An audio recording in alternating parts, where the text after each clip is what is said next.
Today we will discuss about article 16 और article 16 का ये पार्ट 2 होगा। पार्ट 1 पहले मैं रिकॉर्ड कर चुकी हूँ, ठीक है, और लेकिन ये फंडामेंटल राइट का पार्ट 4 होगा। तो चलिए शुरू करते हैं।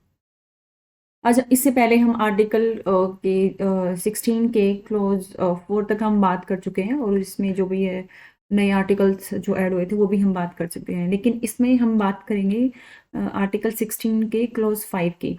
आर्टिकल 16 क्लोज का ये जो है आर्टिकल ये बोलता है कि nothing in this article shall affect the operation of any law which provides that the incumbent of an office in connection with the affairs of any religious or denominational institution or any member of the governing body thereof shall be a person professing a particular religion or belonging to a particular denomination। ठीक है, ये article 16 का close 5 ये बोलना चाह रहा है कि जो धार्मिक जो पोस्ट होते हैं ना, जो रिलीजियस जो इंस्टीट्यूशंस होते हैं, वहाँ पे ये जो रिजर्वेशन वाला कॉन्सेप्ट है वो नहीं चलेगा। वहाँ पे एक पर्टिकुलर जो रिलीजन और पर्टिकुलर जो भी सांप्रदायिक का बंदा वहाँ पे अपॉइंट किया जा सकता है। ठीक है, ये आर्टिकल ये बोलना चाह रहा है क्लोज 5।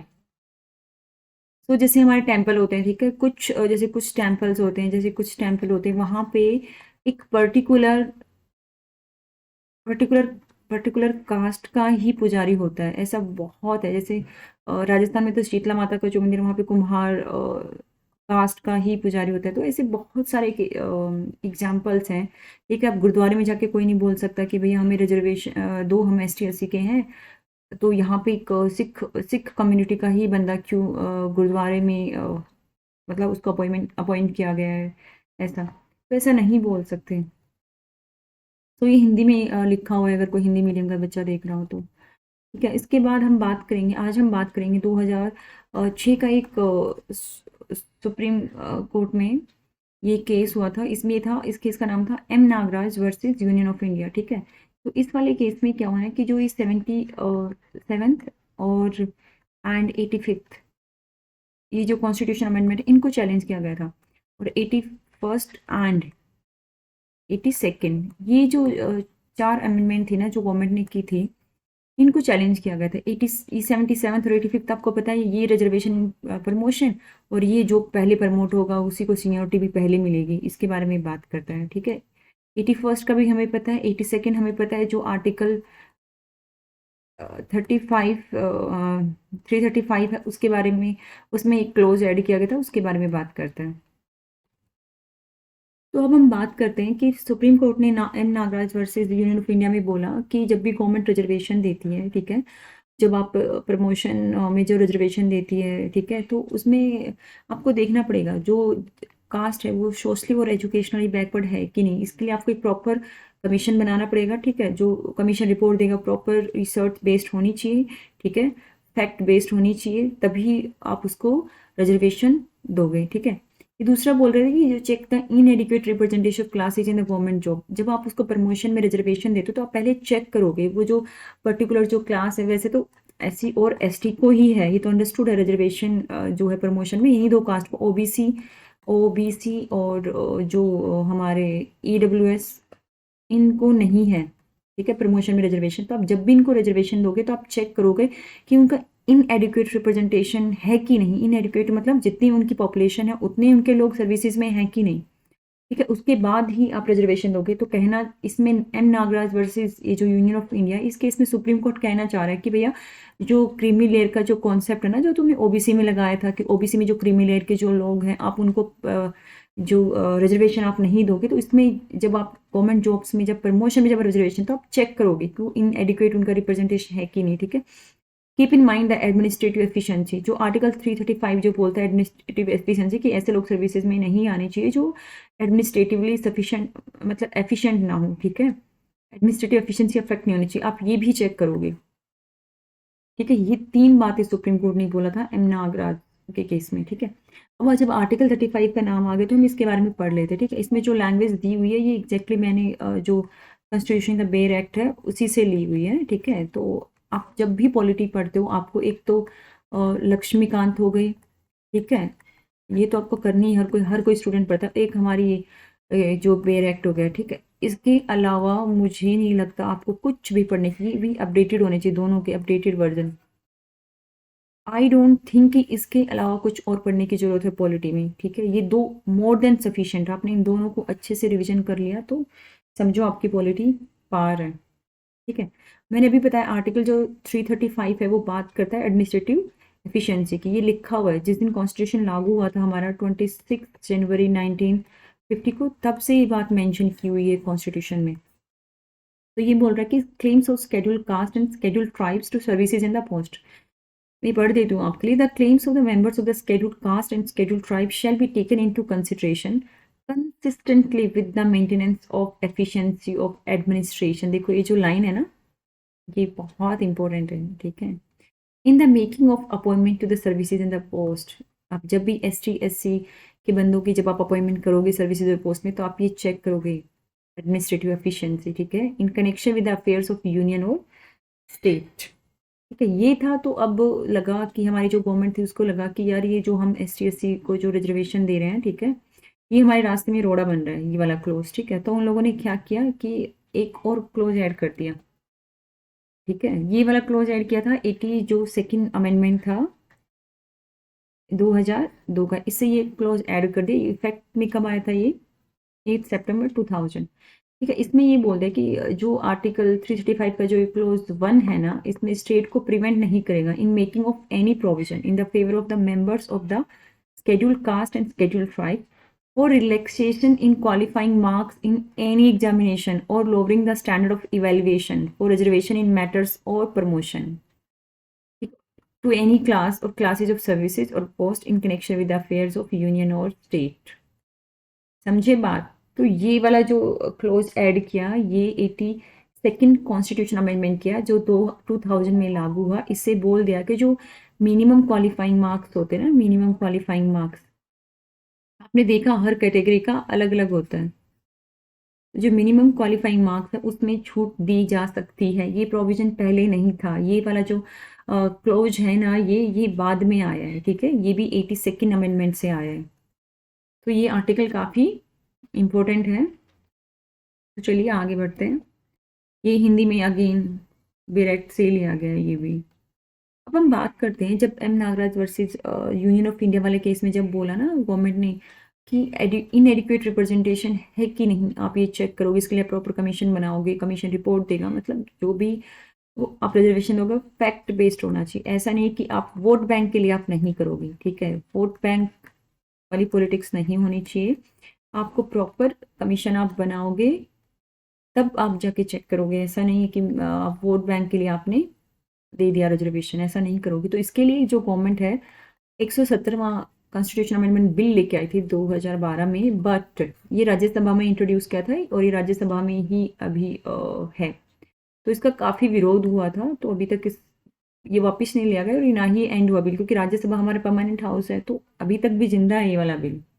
तो गवर्नमेंट चाहती थी कि हम ये हटा दें, to remove the inadequate representation. इससे क्या होगा कि जो सुप्रीम कोर्ट बार बार रोड़ा लगाती है कि नहीं नहीं तुम चेक करो इनएडिक्वेट रिप्रेजेंटेशन है कि नहीं, तो सरकार को लगा ये वाला ये जो एक पर्टिकुलर सेंटेंस है यही हटा देते हैं, तो आगे जब भी रिजर्वेशन देना होगा तो सुप्रीम कोर्ट कोई पंगा ना करे, ठीक है। अब हम एक और केस बात करते हैं। ये है M नागराज में उन्होंने बोला था कि आप जब भी प्रमोशन में रिजर्वेशन वगैरह दे दोगे, आप देखोगे चेक करोगे कि वो सोशली एजुकेशनली बैकवर्ड हैं कि नहीं, ठीक है, और उनका इनएडिक्वेट रिप्रेजेंटेशन है नहीं। उसमें बोला, उसमें बेसिकली सुप्रीम कोर्ट ये बोलना चाह रही थी, मतलब क्रीमी लेयर का कॉन्सेप्ट आप ST SC में भी लगाओगे, ठीक है, उसका कहना चाहिए। लेकिन ये जर्नैल सिंह वाले केस में गवर्नमेंट ने क्या बोला कि ये जो जो क्रीमी लेयर का जो कॉन्सेप्ट है, ये जो ST SC के इसमें इसका गवर्नमेंट की मर्जी है। वो अगर क्रीमी लेयर का कॉन्सेप्ट लगाना चाहती है तो लगा सकती है ST SC के, लेकिन OBC के लिए ये कंपल्सरी है। इसके लिए गवर्नमेंट की मर्जी है, उसको लगाना है तो लगाओ। क्रीमी लेयर का कॉन्सेप्ट SC SC के लिए नहीं लगाना तो मत लगाओ।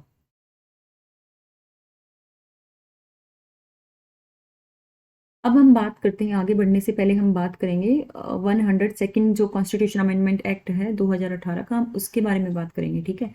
क्योंकि काफ़ी इंपॉर्टेंट, आगे जो हम डिस्कस करने वाले उसके पॉइंट ऑफ व्यू से काफ़ी इंपॉर्टेंट इस आर्टिकल के थ्रू। एक तो ये ऐड किया गया नया आर्टिकल, ठीक है, इसके थ्रू एक ये आर्टिकल ऐड किया गया था 342A। ए कैपिटल में लिखा है, इसका मतलब ये न्यू आर्टिकल है, ठीक है। और ये 338B ये भी मतलब न्यू आर्टिकल है, ठीक है। इससे क्या किया था, इससे जो हमारा national commission for backward classes है ना, जो 1993 में जो एग्जिस्टेंस में आया था, उसमें जो अदर बैकवर्ड क्लासेस के लिए बनाया था ये वाला जो कमीशन, इस टाइम पे इसको कॉन्स्टिट्यूशनल स्टेटस नहीं था। जो किसी भी चीज़ के पास अगर कॉन्स्टिट्यूशनल स्टेटस होता है तो उस चीज़ की रैपो बढ़ जाती है, ठीक है। वो जो भी डिसीजंस लेता है तो लोग उसको सीरियस लेते हैं, ठीक है। तो इसीलिए इसको जब इसको कॉन्स्टिट्यूशनल स्टेटस दिया गया था इस आर्टिकल के थ्रू, ये नया आर्टिकल ऐड किया गया। और ये आर्टिकल इसी के बारे में बात करता है कि इसमें कितने मेंबर होंगे, उसकी स्ट्रक्चर क्या होगी, ठीक है, रिपोर्ट किसको सबमिट करेगा, वो सब पूरी डिटेल्स हैं इस वाले आर्टिकल में, ठीक है। और 342A ये बोलता है कि जो ओबीसी, इसकी पूरी स्टोरी है, ये हम थोड़ा सा डिटेल में पढ़ेंगे ये वाला आर्टिकल। तो मैं ये सारा इरेज कर देती हूँ ताकि हम आराम से इसको समझ सकें। आपको समझ आ गया ना, 102nd अमेंडमेंट थी, उसे 338 बी न्यू आर्टिकल 342 आर्टिकल ये ऐड किया गया था। तो चलो हम ये अब हम अच्छे से समझ लेते हैं ये वाला आर्टिकल। इससे पहले मैं यहाँ पे लिखना चाहूँगी,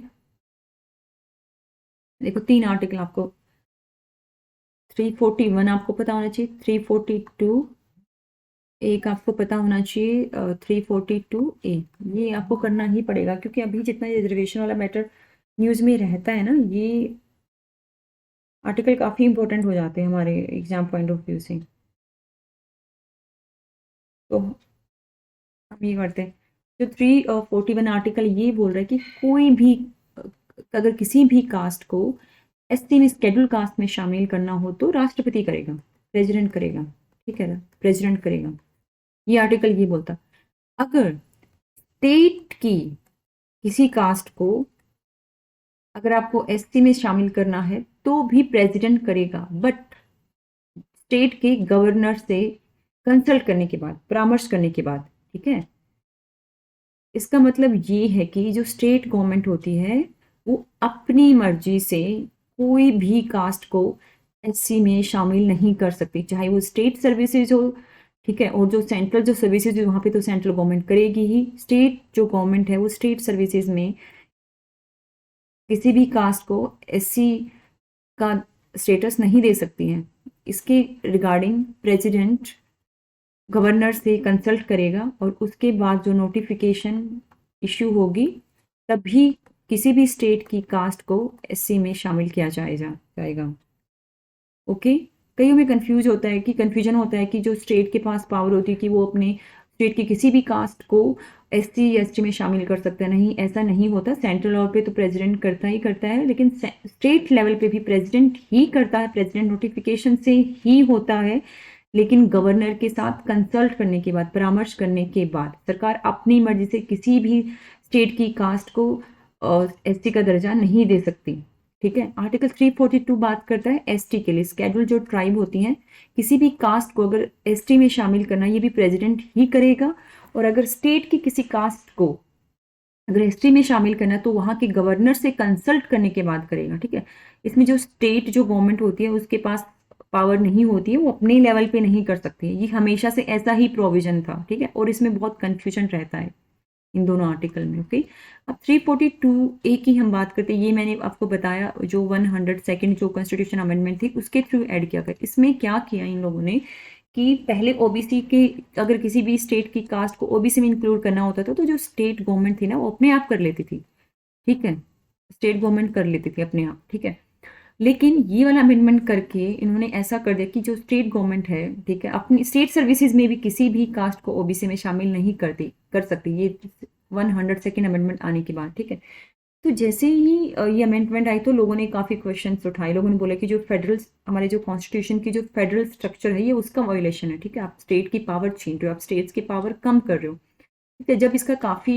जब इसका विरोध हुआ तो गवर्नमेंट ने जो अपनी वर्डिक्ट ये वाले जो 102nd अमेंडमेंट में जो नया जो प्रोविजन ऐड किया था, नया जो आर्टिकल ऐड किया था, तो इसमें उन्होंने फिर करेक्शन भी की, वो हम आगे पढ़ेंगे, ठीक है। उससे पहले अब हम बात करते हैं ईडब्ल्यूएस रिजर्वेशन, ठीक है। ईडब्ल्यूएस रिजर्वेशन है जो ये रिजर्वेशन दिया गया, एक सीनो कमीशन बना था, एक रिटायर्ड मेजर जनरल थे सीनो, उन्होंने रिकमेंड किया था, एक कमीशन बना था, कमीशन ने रिपोर्ट दी थी और उसने बोला कि जो ईडब्ल्यूएस है ना, इकोनॉमिकली जो वीकर सेक्शन है जो जनरल कैटेगरी का, उसको रिजर्वेशन देना चाहिए, ठीक है। बट उसने बोला कि whose annual family income from all sources is below the taxable limit. आपको पता है टैक्सेबल लिमिट तो हमारे जो इंडिया में आई थिंक 2.5 लाख रुपीज़ है, ठीक है। उनको they should be identified as EBC, economically backward classes, उसने ऐसा बोला, ठीक है। तो अब आपको कैसे पता चलेगा कि कौन कौन इकोनॉमिकली वीकर सेक्शन है, ठीक है। इसके लिए जो department of personal and training है, उसने 103rd अमेंडमेंट जो है उसके बेसिस पे उन्होंने कुछ क्राइटेरिया बताए। उन्होंने बोला कि जिनकी ग्रोस एनुअल इनकम है बिलो 8 लाख रुपीज़ है, उनको ईडब्ल्यूएस का बेनिफिट दिया जाएगा, ठीक है। अगर आपकी annual income, family annual income 8 lakh से ऊपर है तो आपको बेनिफिट नहीं मिलेगा। और किन किन को बेनिफिट नहीं मिलेगा? अगर आपके पास 5 एकड़ ज़मीन है तो भी आपको ईडब्ल्यूएस का फ़ायदा नहीं मिलेगा, ठीक है। अगर आपके पास 1000 स्क्वायर फीट का एक रेजिडेंशियल प्लॉट है म्यूनसिपैलिटी में, और या 100 स्क्वायर यार्ड का है तो नोटिफाइड म्यूनसिपैलिटी में, तो भी आपको नहीं मिलेगा, ठीक है। अगर आपके पास एक प्लॉट है 200 स्क्वायर यार्ड का और above in the areas other than the notified municipality, तो भी नहीं मिलेगा आपको। अब ये बोलते हैं कि इससे रिलेटेड आर्टिकल्स कौन से हैं, ईडब्ल्यूएस रिलेटेड कौन सा कॉन्स्टिट्यूशन अमेंडमेंट है, ठीक है। तो जो ईडब्ल्यूएस को रिजर्वेशन देने के लिए हमारी जो गवर्नमेंट है 103rd कॉन्स्टिट्यूशन अमेंडमेंट एक्ट लेके आई थी, ठीक है, जिसके लिए 10% रिजर्वेशन दिया था इकोनॉमिकली वीकर सेक्शन को, ठीक है। लेकिन इसमें जो हमारी बैकवर्ड क्लासेज, स्केड्यूल कास्ट और स्केड्यूल ट्राइब नहीं है, ठीक है, ओनली फॉर जो जो जिनको रिजर्वेशन नहीं मिला हुआ है उस क्लास में जो ईडब्ल्यूएस है उनको दिया जाएगा, ठीक है। और ये जो वन थर्ड जो हमारा कॉन्स्टिट्यूशन अमेंडमेंट है, इससे दो नए क्लोज ऐड किए गए। एक तो 15 आर्टिकल 15 में क्लोज 6 ऐड किया गया और आर्टिकल 16 में भी क्लोज 6 ऐड किया गया, ठीक है। अब एक कंफ्यूजन करने वाला क्वेश्चन आ सकता है कि जो 103rd अमेंडमेंट है, इससे कौन सा नया आर्टिकल ऐड हुआ, ठीक है।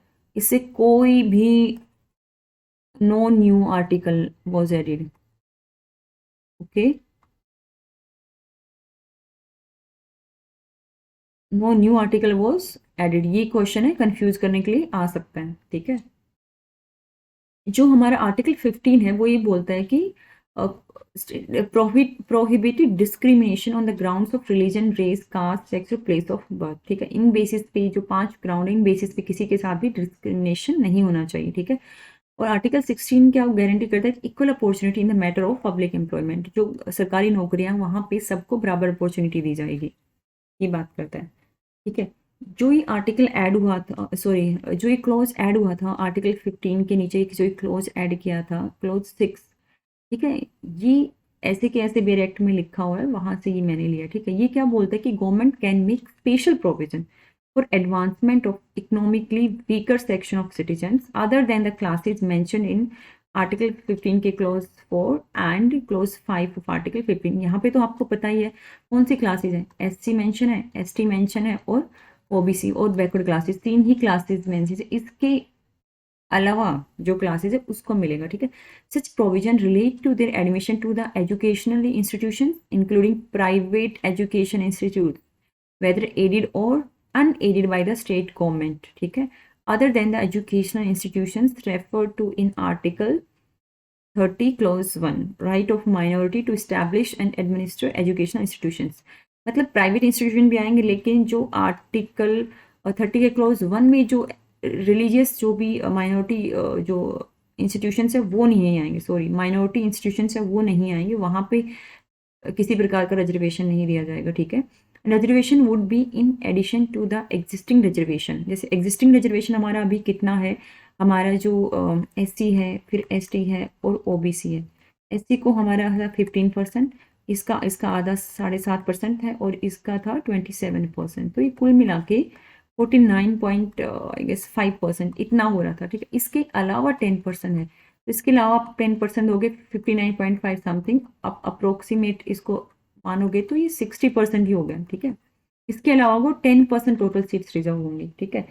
तो जो एसटी एससी और जो ओबीसी को भी जो रिजर्वेशन दिया हुआ है ना, लेकिन कॉन्स्टिट्यूशन में कहीं नहीं लिखा हुआ है कि एसटी को 15% मिलेगा, ठीक है, और सॉरी एससी को 15% मिलेगा, एसटी को 7.5% मिलेगा और ओबीसी को, ये जो पार्लियामेंट जो नोटिफिकेशन इश्यू करती है ना, उसमें जो एक्ट होते हैं उसमें लिखा होता है कि इसको ओबीसी को 27% मिलेगा, एससी को इतना मिलेगा, एसटी को 15% मिलेगा, इसको 7.5% मिलेगा, ये उसमें लिखा होता है। लेकिन कॉन्स्टिट्यूशन में जो ये फिगर है ना कि इतना परसेंटेज होगा, ये कहीं पे भी नहीं लिखा हुआ। लेकिन पहली बार 103rd जो कॉन्स्टिट्यूशन अमेंडमेंट करके पहली बार मेंशन किया और साफ साफ लिखा है कि जो इकोनॉमिकली वीकर सेक्शन है उसको 10% रिजर्वेशन मिलेगा, ये लिखा हुआ है साफ साफ पहली बार, ठीक है। अब जो आर्टिकल 16 के जो क्लोज 6 है, जो ये नया क्लोज ऐड हुआ है, इसके बारे में हम बात कर लेते हैं, ठीक है। मैं पढ़ देती हूँ आपके लिए। Nothing in the article 16 prevent state from making any provision for the reservation of appointment और post, reservation appointment or post in favor of any economically weaker section of citizens other than the classes mentioned in Article 16 के clause 4 in addition to the existing reservation and subject to a maximum 10% of the in each category, ठीक है। ये लिखा हुआ article 16 के clause 6 में, ठीक है। अब ये बोल रही कि जो सेंट्रल गवर्नमेंट है, जैसे कि पैरामीटर तो चेंज होते रहेंगे, तो जो इकोनॉमिकली जो वीकर सेक्शन गवर्नमेंट कैसे नोटिफाई करेगी, वो on the basis of family income और जो दूसरे भी इकोनॉमिक डिसएडवांटेज के पैरामीटर हैं उनको ध्यान में रखते हुए गवर्नमेंट डिसाइड करेगी, नोटिफाई करेगी, ठीक है। और जो रिजर्वेशन है, ये जो एग्जिस्टिंग जो कैप है 50% उसके अलावा दिया गया, तो अभी टोटल माना जाए तो 60% रिजर्वेशन हो गया है, ठीक है। और इस सुप्रीम कोर्ट ने, आप सबको पता है ईडब्ल्यूएस तो इतना न्यूज में था, ठीक है, तो सुप्रीम कोर्ट ने भी अप्रूव कर दिया, लेकिन उन्होंने कुछ कंसर्न भी शो किए इसके इस रिजर्वेशन के रिगार्डिंग, ठीक है। जो हम इस जो हमारा ये 103rd जो अमेंडमेंट हुआ है, इसके कुछ फीचर्स हैं उसके बारे में हम बात कर लेते हैं। ये सबको पता है कि जो प्राइवेट जो और हायर एजुकेशन इंस्टीट्यूशंस हैं उसमें जो ईडब्ल्यूएस कैटेगरी है जो जनरल में, उसको रिजर्वेशन मिलेगा, ठीक है। जो गवर्नमेंट जॉब्स है वहाँ पे भी 10% रिजर्वेशन मिलेगा, ठीक है। और इस एक्ट से क्या होगा कि it encourage the government to protect the economic and the educational interest of the weaker section of the society, okay. एक इसका ही फीचर ये होगा, ठीक है। And the 103rd Amendment Act decreased the economic inequality and ensured the equal distribution of major resources among the people। जो गरीब तबका है जनरल कास्ट में भी, उसको भी इस जो इकोनॉमिक इक्वालिटी है कि किसी के पास बहुत ज़्यादा पैसा है, किसी के पास बहुत कम पैसा है, किसी के पास बहुत ज़्यादा सोर्सेज हैं, किसी के पास बहुत ज़्यादा सोर्सेज नहीं है, तो वो सब कम होगा इसकी वजह से, ठीक है। और इसके जो 103rd अमेंडमेंट है, इसकी वजह से जो हमारा वीकर सेक्शन है उसको गवर्नमेंट जॉब में और एजुकेशन में इसको रिजर्वेशन मिला है 10% इस एक्ट की वजह से, ठीक है। जो ये मैटर सुन रही थी 5 जज जो कॉन्स्टिट्यूशन बेंच सुन रही थी, जिसको लीड कर रहे थे हमारे जो सीजेआई जो अभी रिटायर हो चुके हैं यू ललित, उन्होंने इसकी वैलिडिटी को चेक किया और जो अभी इसका लेटेस्ट जब डिसीजन आया था तो उन्होंने अप्रूव भी कर दिया। लेकिन उनके कुछ कंसर्न्स थे। जो इंदिरा साहनी का जो केस था उसमें उन्होंने बोला था कि जो कोटा है वो 50% से ज़्यादा नहीं होना चाहिए, लेकिन इस केस में अगर 10% अप्रूव कर दिया है तो ये अभी 59.5 समथिंग हो गया पूरा, ठीक है। और बोल रहे कि जो ये violate the fundamental principle of equality, ठीक है। इक्वालिटी का प्रिंसिपल तो अपने आप ही हो गया। जो प्राइवेट इंस्टीट्यूशंस होते हैं जहाँ पे मेरिट बेस्ड एडमिशन होता है, वहाँ पे अब उनकी सीट्स रिजर्व कर दी गई हैं, तो मेरिट बेस्ड रिजर्वेशन तो वैसे ही नहीं है, ठीक है। और उन्होंने बोला कि जो इन्होंने इनकम वाला जो क्राइटेरिया रखा है ना कि 8 लाख, और बोले कि तुमने ये ऐसे ही रख दिया है कि कोई तुम्हारे फैक्ट है ना, सॉलिड फैक्ट नहीं है, ऐसे ही रख दिया। और जो 8 लाख रखा है इसमें तो बहुत सारी पॉपुलेशन इस क्राइटेरिया में आते हैं इंडिया में, ठीक है। तो जो रिजर्वेशन का जो बेनिफिट है तो इफेक्टिव नहीं होगा, इतने सारे लोग compete करेंगे, ठीक है। अगर 2.5 लाख कुछ रखते तो फिर भी बहुत जो सच में जो गरीब है उनको ही फायदा मिलता। अब तो बहुत ज़्यादा लोग इसके लिए compete करेंगे ईडब्ल्यूएस कैटेगरी के लिए, ठीक है। दूसरा ये बोला कि आपने जो रिजर्वेशन दिया है ये आपने केवल ओनली ऑन इकोनॉमिक बैकवर्डनेस, ठीक है। और बोल रहे कि ये सोशल एक्सक्लूजन से भी आना चाहिए था ये, क्योंकि जैसे जो कॉन्स्टिट्यूशन में क्या लिखा हुआ है, सोशली और जो एजुकेशनल बैकवर्ड क्लासेज है, आप उन्हीं ये 2 पैरामीटर्स लिखे हुए हैं, ठीक है। आप उन्हीं के बेसिस पे आप रिजर्वेशन देते हो। तो गवर्नमेंट ने पहली बार इकोनॉमिक जो बेसिस है उस पर रिजर्वेशन दिया है, अकेले उसी को ही सोल क्राइटेरिया माना है। और बोले कि आपने जो प्राइवेट इंस्टीट्यूशंस वेदर एडेड और अनएडेड वहाँ पे जो दिया है, ये जो उनका जो आर्टिकल 19 के क्लोज 1 का जो सब क्लोज जी है, उसमें बोलते हैं कि जो राइट टू प्रैक्टिस ट्रेड और प्रोफेशन, आप उसको भी वायलेट कर रहे हो। जो एक प्राइवेट जो इंस्टीट्यूशंस हैं वहाँ पे, जहाँ पे गवर्नमेंट पैसा वैसा मैनेजमेंट और जो उसमें फंड्स का कोई रोल नहीं होता, वहाँ पे भी आपने 10% इसको रिजर्वेशन दे दिया है। ठीक है, तो गवर्नमेंट ने बोला कि गवर्नमेंट ने क्या कहा, गवर्नमेंट ने ये कहा कि जो आर्टिकल 46 है कॉन्स्टिट्यूशन का, जो डीपीएसपी है, directive principle of state policy, तो बोले कि ये स्टेट की ड्यूटी है to protect the interest of economically weaker section. ठीक है, और आर्टिकल 46 में क्या लिखा हुआ है, the state shell promote with special care the educational and the economic interest of the weaker section of the people. ठीक है, गवर्नमेंट ने आर्टिकल जो 46 का बेस मानते हुए रिजर्वेशन दिया, in particular of the scheduled caste and the scheduled tribes and shall protect them from social injustice and all form of exploitation. ठीक है,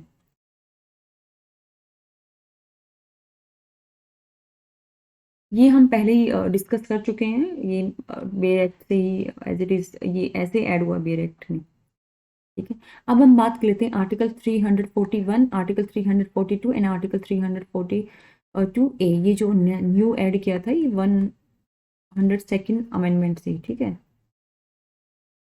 ये काफ़ी कंट्रोवर्शियल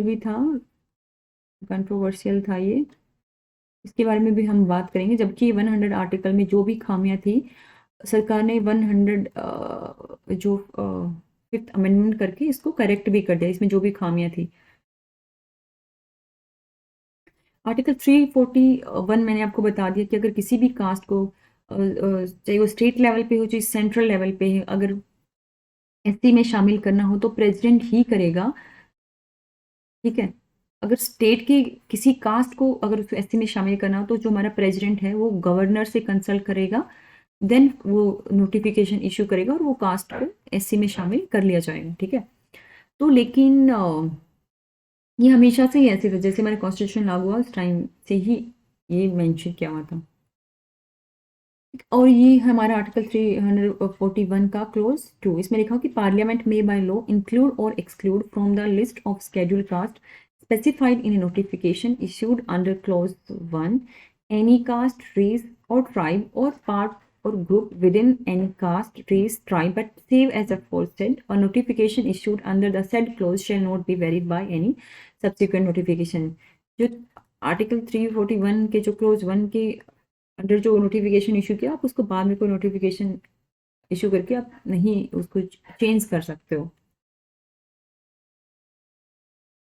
ये हिंदी में लिखा हुआ है। आर्टिकल 342 बोलते अगर किसी भी कास्ट को एसटी में शामिल करना हो तो प्रेसिडेंट ही करेगा।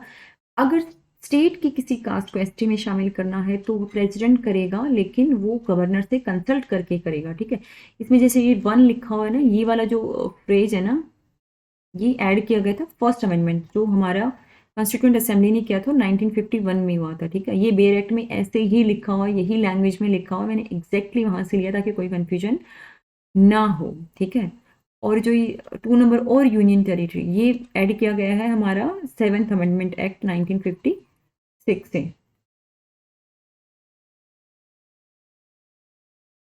तो ये हमने पहले भी डिस्कस कर लिया था, अभी हम फिर से डिस्कस कर लेते हैं। जो 102nd अमेंडमेंट थी, मैंने बताया था, इससे एक तो ये नया आर्टिकल ऐड हुआ था 338B एंड 342A। ठीक है, socially and educationally backward classes को अगर आपको में शामिल करना हो तो प्रेसिडेंट ही करेगा। ठीक है, लेकिन ये अभी स्टेट गवर्नमेंट खुद कर सकती है, इसको अभी करेक्ट कर दिया गया था, ये जो अमेंडमेंट हुई थी। अब ये देखो, ये जो लिखा हुआ है ना, इसमें जो अपडेटेड वाला है। ठीक है, अपडेटेड जो 102nd अमेंडमेंट में जो खामियां रह गई थी, जिससे फेडरल जो हमारा स्ट्रक्चर है कॉन्स्टिट्यूशन की, उसका वायलेशन हो रहा था। ठीक है, क्योंकि स्टेट्स के पास अब पावर नहीं थी, वो किसी भी कास्ट को किसी भी कैटेगरी में शामिल नहीं कर सकते थे। ओबीसी का स्टेट के पास था पहले से ही पावर कि वो किसी भी कास्ट को ओबीसी में अपने लेवल पे शामिल कर सकती थी। ठीक है, लेकिन 102nd में करके बोल दिया था कि नहीं, स्टेट गवर्नमेंट अपने लेवल पे नहीं कर सकती, प्रेसिडेंट ही करेगा, लेकिन वो गवर्नर से परामर्श करके करेगा, कंसल्ट करके। लेकिन बाद में सरकार को भी लगेगा कि ये सही नहीं है, फेडरल स्ट्रक्चर का वायलेशन हो रहा है, तो उन्होंने फिर से चेंज किया। जो 102nd में सेकेंड अमेंडमेंट में बोला था कि स्टेट्स नहीं कर सकते, 105th अमेंडमेंट में करके बोला कि स्टेट अपने लेवल पे जो किसी भी कास्ट को ओबीसी कैटेगरी में शामिल कर सकते हैं अपने लेवल पे, ठीक है। और गवर्नमेंट ने बोला कि हमने जो ये अमेंडमेंट किया था वो हमने हमारी जो सेंट्रल लिस्ट बनाने के लिए किया था कि कौन कौन सी कास्ट को सेंट्रल लेवल पे ओबीसी में शामिल किया जाएगा, ठीक है। तो अब हम पढ़ लेते हैं। President may with respect to any state or union territory and where it is a state, ठीक है, after consultation with the governor thereof by public notification specify the socially and educationally backward classes in the central list, which shall for the purpose of the central government be deemed to be socially and educationally backward classes in relation to that state or union territory as the case may be, ठीक है। तो government ने इसने लिख दिया, देखो ये वाली जो लाइन है ना, ये 6 नंबर वाली, ठीक है, ये इंसर्ट की गई है, सब्स्टिट्यूट की गई है, ये जो 105th अमेंडमेंट है, ठीक है, उसके जो ये लाइन आई है, लेकिन इससे पहले लिखा हुआ था, ये वाली लाइन लिखी हुई थी, the socially and educationally backward classes with shall for the purpose of the constitution, ये लाइन पहले लिखी हुई थी। इस लाइन की वजह से कन्फ्लिक्ट हो गया था कि अब स्टेट्स के पास पावर नहीं है, तो गवर्नमेंट ने ये वाली जो लाइन थी पहले, इसकी जगह पे गवर्नमेंट ने ये वाली लाइन ऐड कर दी, ठीक है, ये वाली line, the socially and educationally backward classes in the central list, ठीक है। तो इसका मतलब ये हो गया कि भैया स्टेट के पास जो पहले जो पावर थी 102nd कॉन्स्टिट्यूशन अमेंडमेंट से पहले वही सेम पावर है। हमने ये जो अमेंडमेंट की है, ये हमने सेंट्रल लेवल पे जो लिस्ट बनानी है कि कौन सी कास्ट ओबीसी में शामिल होगी, ये हमने अपने लिए की है, ठीक है। स्टेट अपने लेवल पे अपने स्टेट की किसी भी कास्ट को ओबीसी में शामिल कर सकता है अगर उसको ऐसा लगता है, तो प्रॉपर रिसर्च के बाद, कमीशन रिपोर्ट के बाद, ठीक है। तो ये काफ़ी इंपॉर्टेंट हो जाता है ये वाला अपडेट, वही इसका क्लोज टू सेम ही है। ये 100 जो 100 एंड द 5th जो कॉन्स्टिट्यूशन अमेंडमेंट है, हमारा अमेंडमेंट एक्ट है, और ये 2021 में इम्प्लीमेंट हुआ एंड ये लेटेस्ट है, ठीक है। इसके बाद कोई भी कॉन्स्टिट्यूशन में अमेंडमेंट नहीं हुई है। कोई पूछे कि अब तक कितने अमेंडमेंट हो चुके हैं, तो 105th अमेंडमेंट हो चुके हैं। और 105th अमेंडमेंट कौन सा था, ये यहाँ पे स्लाइड में लिखा हुआ है, ये लेटेस्ट अमेंडमेंट है, ठीक है, ये मैंने आपको बता दिया, ठीक। And the bill seeks to restore the power of a state government to identify the OBC that are socially and the educationally backward. जो 102nd जो कॉन्स्टिट्यूशन अमेंडमेंट से जो स्टेट की जो किसी भी कास्ट को ओबीसी में शामिल करने की जो किसी कास्ट को ओबीसी में शामिल करने की जो पावर थी, उसको छीन लिया गया था, ठीक है। तो सेंट्रल गवर्नमेंट को भी लगा, तो उन्होंने जो इसमें मिस्टेक थी, खामी थी, जो एक पर्टिकुलर जो सेंटेंस था उसको करेक्ट कर दिया गया था, ठीक है।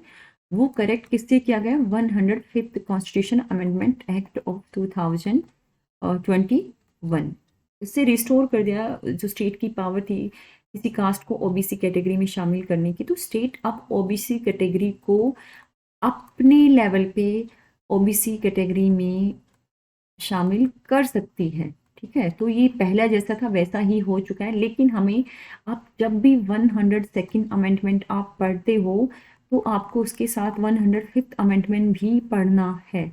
नहीं तो अगर आप इंडिविजुअली पढ़ोगे और आप रिलेट नहीं कर पाओगे तो थोड़ा सा गड़बड़ हो जाएगी। तो दोनों को साथ में ही लेके चलना है, ठीक है। और सरकार ने सफाई भी दी कि जो हमने केवल ये 100 अमेंडमेंट किया था, it was only to create a central list that would be applied only in the central government and the institution. जो सेंट्रल जो जॉब होती है, जैसे हमारी आईएएस हो गया, ठीक है, एनडीए एंड चलो उसमें तो है ही नहीं रिजर्वेशन, आईएएस हो गया हमारा, ठीक। और भी जो आपके केवीज में जो भी गवर्नमेंट सेंट्रल लेवल पे जो जो वैकेंसी आती है, कोई भी सेंट्रल जो जॉब होती है, लेकिन हमने अपने जो सेंट्रल लिस्ट के लिए ये सब किया था, ठीक है। मैं उम्मीद करती हूँ आपको समझ में आया होगा। अगर आपको ये वीडियो अच्छा लगा, मेरे एफर्ट्स अच्छे लगे, तो प्लीज़ थैंक यू। अगर आप ये वीडियो देख रहे हो तो बिना सब्सक्राइब किए और लाइक और शेयर किए बिना पेज को मत छोड़िएगा। And thank you so much for listening the video.